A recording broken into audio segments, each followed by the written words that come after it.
I am making some pork bulgogi, also known as Daeji Gogi, just using a little bit of sliced up pork loin.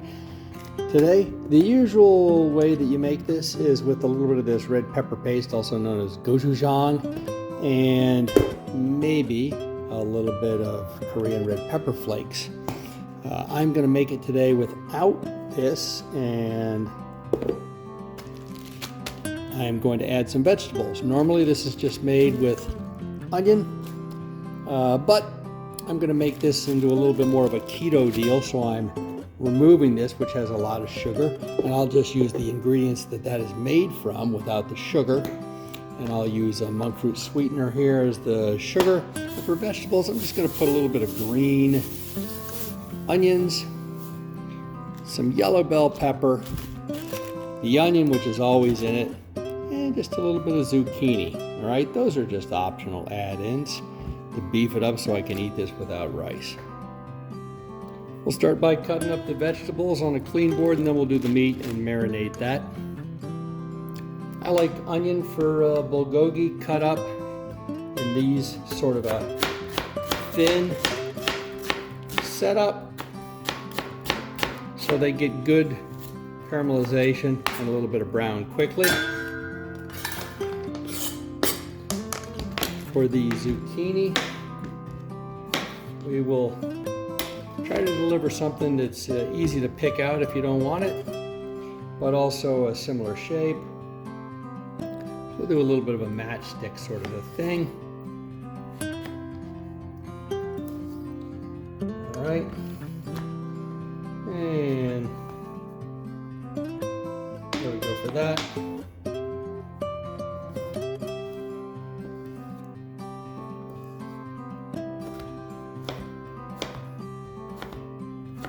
I like to pull the knife through and just slice with just the tip cutting the board so that I don't dull it instead of coming down. But they're sliding back and forth on each other, so it's safer in this case to cut them this way, straight down, and accept a little bit of dulling.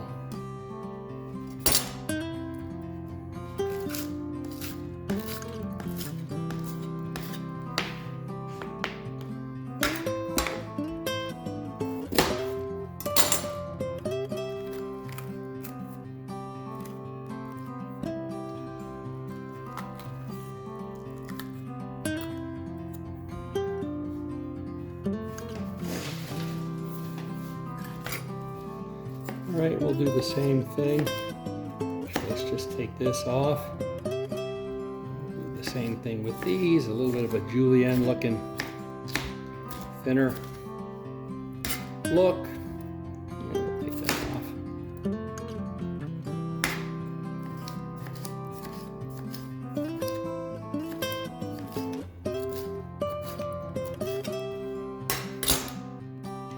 All right, now we will do the meat. I'll just sharpen it up a few times. All right, it's got this little bit of a fat on it, and that should be okay. Tell you what, I'm going to get rid of that anyways, and cook that up separate just to make it easier to chew. There we go.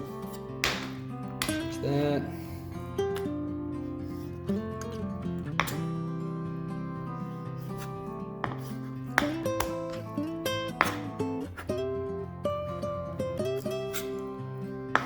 All right, we'll keep that off to the side. Now let's cut the rest of this meat up.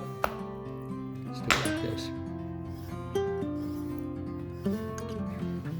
See how much better a knife will cut if you just run the tip, keep it from getting dull, and sharpen it up beforehand.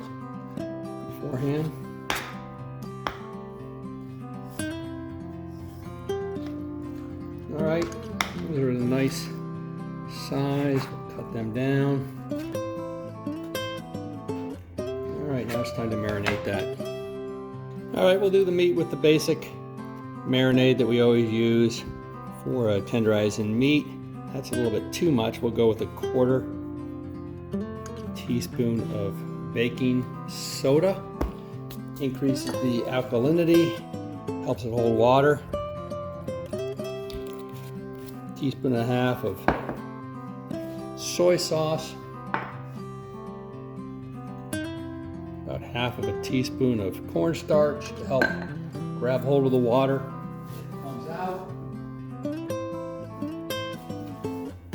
Use just a little bit, teaspoon of mirin, which is just like a line for it, and about a teaspoon and a half of sesame oil. That's gonna help separate it, so when it goes into the pan it won't clump together. We'll coat all those pieces there. All right, we're gonna use the induction cooktop. Turn that up to 100%, level 10. Put a teaspoon and a half or 2 teaspoons of oil in there. And then I'm actually going to add to that about a half teaspoon of bacon fat for flavor. You can already see the smoke starting to come out. And we're going to start with our onions. Get a little bit of brown on them.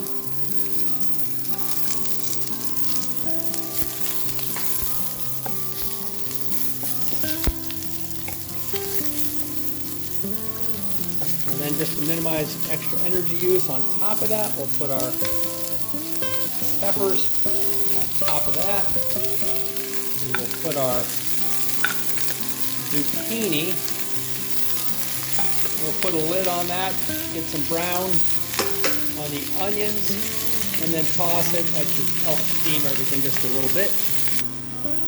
Okay, the lid, you can see all that steam, smoke coming off of there.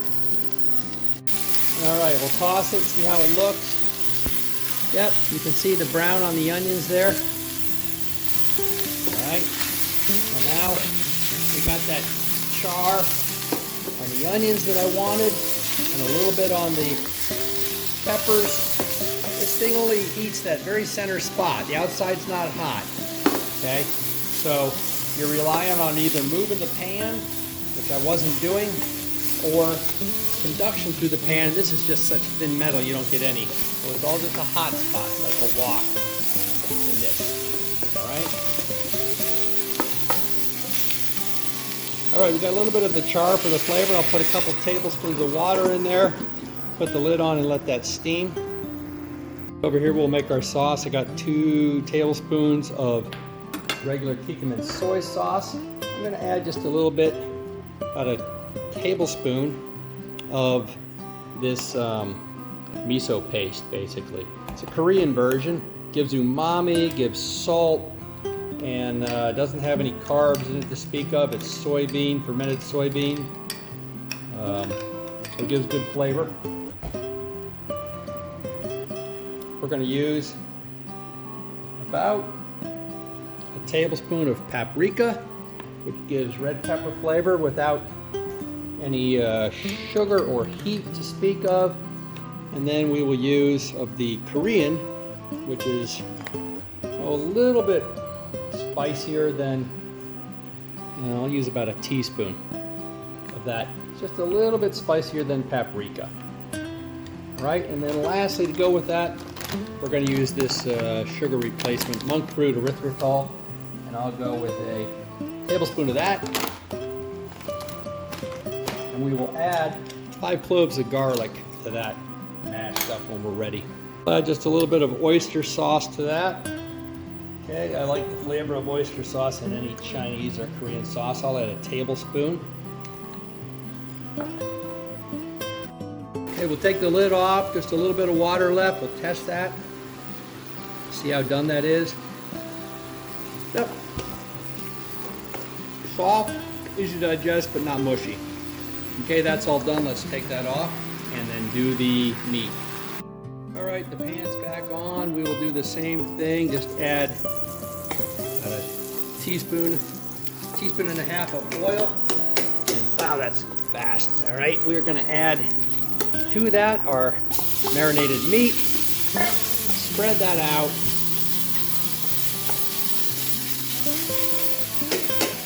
And then along with that, I'm just gonna put in for flavor Another teaspoon of bacon fat.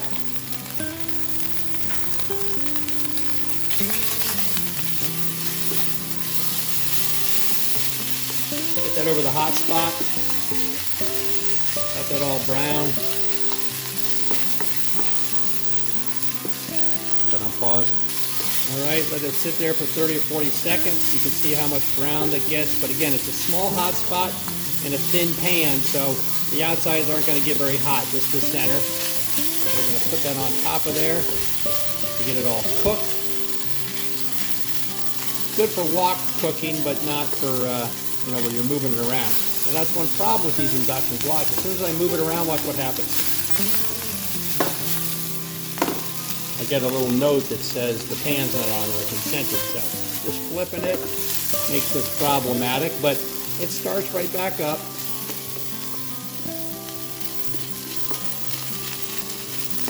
I'm going to put the lid on that just to help keep the heat in and steam it for 30 seconds to a minute. Alright, we won't go too long. I don't have a fan over top of this, and if I do start getting some burning, it'll set off the smoke alarms. So that's about right. We'll take that off, put it on our cooked pan. Let's do the sauce. The way we'll do the sauce is I just heat it up, or just rinsed out the bowl with about 1/3 of a cup of water. We'll deglaze that pan, get all the pork juices off that might have cooked on for flavor. Okay, that's enough. Now we'll take our mixture.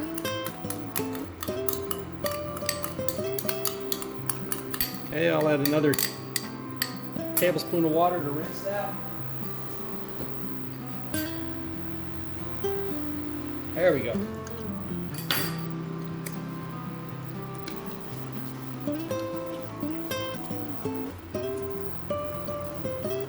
Okay, cook that down. Let's add our garlic.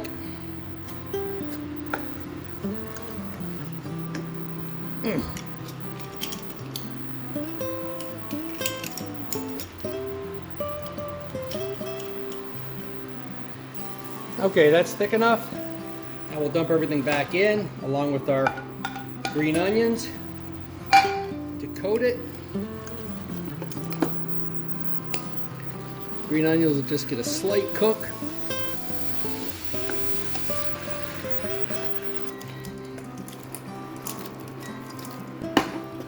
All right, that should be about it. Now we'll finish it off with, turn off the heat. We'll finish it off with our sesame seeds. Okay, I like a lot of sesame seed. We'll sprinkle on top our Korean red pepper again, about 1.5 teaspoons. And then just on the outside to give it a little glaze, some sesame oil. Stir that and we're done. All right, vegetable pork bulgogi, Daeji Gogi. Enjoy. All right, it used 368 watt hours. Pork Daeji Gogi, or pork bulgogi with vegetables.